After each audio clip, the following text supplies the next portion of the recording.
మొన్నటి వరకు హైడ్రా అనేది చాలా ఇబ్బంది పెట్టినట్టుంది రియల్ ఎస్టేట్ వాళ్ళని. హ్మ్. అయితే ఇప్పుడు ప్రస్తుతం హైడ్రా ఇంకా కొనసాగుతుందంటారా? ఇంకా ఆగిపోయినట్టే అంటారా? హైడ్రా ఇబ్బంది పెట్టేది ఇంటెలిజెన్స్ కాదమ్మా. ఇబ్బంది ఎందుకు అనుకుంటారు? సిస్టమైజ్ చేస్తున్నారు అనుకోవచ్చు. హ్మ్. రెగ్యులరైజేషన్ చేస్తున్నారు కదా! అక్రమంగా ఆక్రమించే వాళ్ళని తొలగిస్తున్నారు.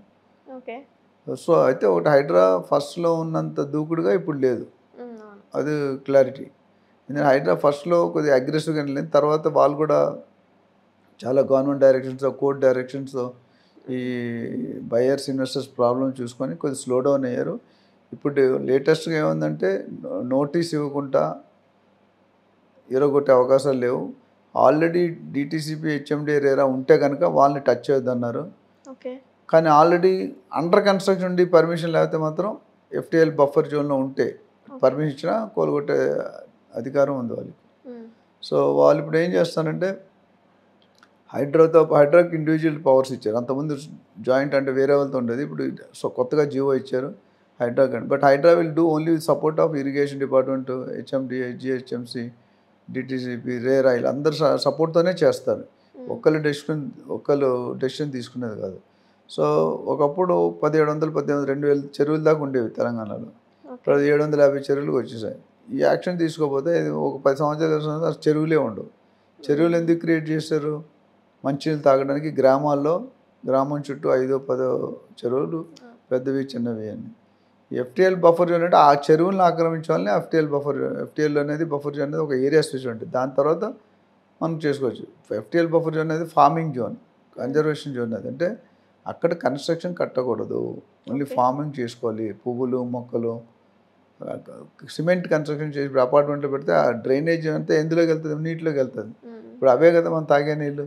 అవును. ఇవే మరి పంపిస్తే నీళ్ళు ఎలా తాగుతాం? సో, నీళ్ళు స్కేర్స్ ఇప్పుడు మేము బంజారాహిల్స్, జూబ్లీహిల్స్‌లో నీళ్ళు కొనుక్కుంటున్నారు. హ్మ్. ఎవ్రీడే ఒక ట్యాంకర్ 500, 1000 పెట్టి. నీళ్ళు కొనుక్కునే పరిస్థితి అంటే అది చాలా టఫ్. సో, హైడ్రా అంతకుముందుకి ఇప్పుడు డెఫినిట్‌గా కొద్దిగా యూ టర్న్ తీసుకుంది. బట్ హైడ్రా ఆపరనుకుంటా. ఎందుకంటే దానికి సెపరేట్ డిపార్ట్మెంట్ 3000 మంది ఎంప్లాయ్‌మెంట్ క్రియేట్ చేస్తున్నారు. So, okay. మొత్తం తెలంగాణ మొత్తం అన్ని కమర్షియల్ యాంగిల్‌లో, రెసిడెన్షియల్ యాంగిల్‌లో, హాస్పిటల్స్, స్కూల్స్, కాలేజెస్ హ్మ్. ఇవన్నీ కూడా చెక్ చేసి they are going to take serious action. So, కాకపోతే కొద్దిగా ఇంతకుముందు సడెన్‌గా చేయకుండా కొద్దిగా నోటీస్ ఇచ్చి వాళ్ళకి టైం ఇచ్చి అండ్ ఎవరికైతే రెసిడెన్షియల్‌గా ఇరగొట్టేస్తున్నారో వాళ్ళకి ఇంతకుముందు ఏం చేసి ఇరగొట్టాక ఆల్టర్నేటివ్ ఇస్తాను. ఇప్పుడు ఆల్టర్నేటివ్ రెడీ చేసుకొని కొన్ని డబుల్ బెడ్‌రూమ్ ఫ్లాట్లు కేసీఆర్ గవర్నమెంట్‌లో కట్టారు కాబట్టి అవి రిలీజ్ చేస్తున్నారు. ఓకే. జవహర్ నగర్ దగ్గర 1000 ఎకరాల జాగా తీసుకున్నారు. అక్కడ కూడా ప్లాటింగ్ చేసి ఎవరికైతే ఇల్లులు తీసేసుకుంటారో వాళ్ళకి ఇస్తా ఉన్నారు. అట్లనే ఇల్లు ఓకే. కట్టుకోవడానికి డబ్బులు ఇస్తా ఉన్నారు. లేదా ఇల్లులు కట్టిస్తా ఉన్నారు. అది 100 గజాలా, 200 తెలీదు. So, okay. Proportionate family members ఎంతో ఆళ్ళు ఇల్లు ఇరగొట్టిన ఇల్లు ఎంత ఉందది దాని ప్రొరొరేటాగా తీసుకుంటారు. ఓకే. సో, ఓవరాల్‌గా హైడ్రా పెట్టడం అనేది ఉద్దేశ్యం కరెక్టే. తెలంగాణ ఇవ్వడం తప్పు కాదు గానీ, ఇచ్చే విధానం తప్పన్నారు. హ్మ్. హైడ్రా పెట్టడం తప్పు కాదు. హైడ్రా ఇంప్లిమెంటేషన్‌లో మొదట్లో కొద్దిగా దూకుడు చూపించారు.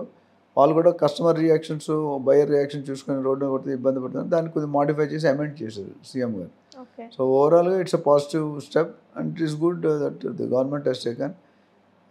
ఈ పార్కులు, రోడ్లు, నాలాలు, చెరువులు ఇవన్నిటికి కూడా they are working on it. So, దాన్ని బట్టి చూడాలి ఎంతవరకు డెఫినెట్‌గా they are not going to stop. They will hmm. Continue to do it till all the buildings are verified and confirmed.